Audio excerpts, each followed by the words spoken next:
लिखेंगे diary. Okay okay तो सुन रहे हैं? एक गांव में एक डाकिया रहता था। डाकिया रहता था, वो घर घर जाके चिट्ठियाँ देता था।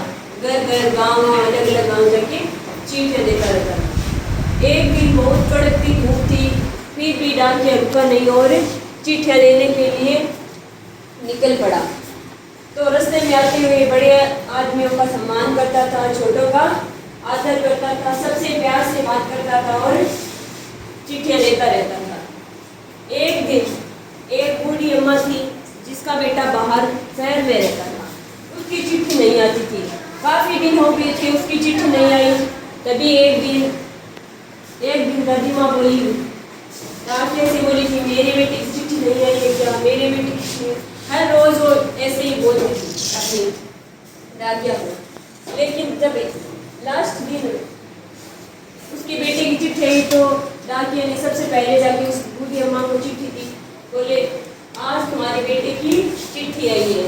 चिट्ठी की बात सुनकर दादी माँ बहुत खुश हुई, क्योंकि उसका बेटा कहाँ रहता था? शहर में रहता था। तो चिट्ठी देखकर बहुत खुश हुई, क्योंकि चिट्ठी में डाकिया क्या रहता था? पहले लोगों के पास फोन नहीं होता था, तब चिट्ठी के द्वारा ये बातचीत करते थे सब। तो जब दादी ने चिट्ठी को पढ़ा तो उससे बहुत खुशी हुई, क्योंकि उसने अपने बारे में लिखा और अपनी माँ के बारे में पूछा था चिट्ठी के बारे में। तो पहले लोग क्या करते थे? चिट्ठी आती थी उसको पढ़ते थे और यहाँ से चिट्ठी वापस भेजते थे। ऐसे करके वो अपनी बातचीत करते थे। लेकिन आज के ज़माने में क्या चल रहा है? फोन से लोग हर रोज हर मिनट हर सेकंड बात करते हैं और अपना हाल चाल पूछ लेते हैं, है ना? तो लोग अभी आजकल क्या करते हैं? फोन से बात करते हैं और अपना हाल चाल पूछ लेते हैं।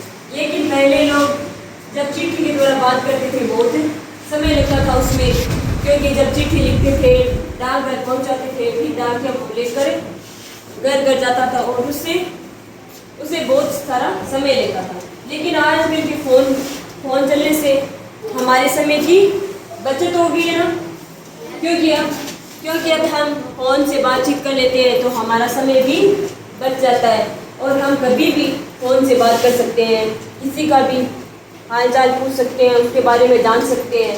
फ़ोन के जान सकते हैं ना? इस कहानी से हमें ये शिक्षा मिलती है कि हमें भी डाकिया की तरह निरंतर मेहनत से काम करना चाहिए, क्योंकि डाकिया बारिश हो, तूफान हो, गर्मी हो, सर्दी हो, अपनी चिट्ठियाँ देता रहता है। वो कभी भी उस काम के लिए वो मना नहीं करता, वो अपनी मेहनत करता रहता है। उस डाकिया की तरह हमें भी संघर्ष करते रहना चाहिए, मेहनत करते रहनी चाहिए, क्योंकि अगर हम मेहनत नहीं करेंगे तो हमें उस मेहनत का फल कैसे मिलेगा? तो आप खड़े हो देवांश, इस कहानी से आपको क्या शिक्षा मिलती है?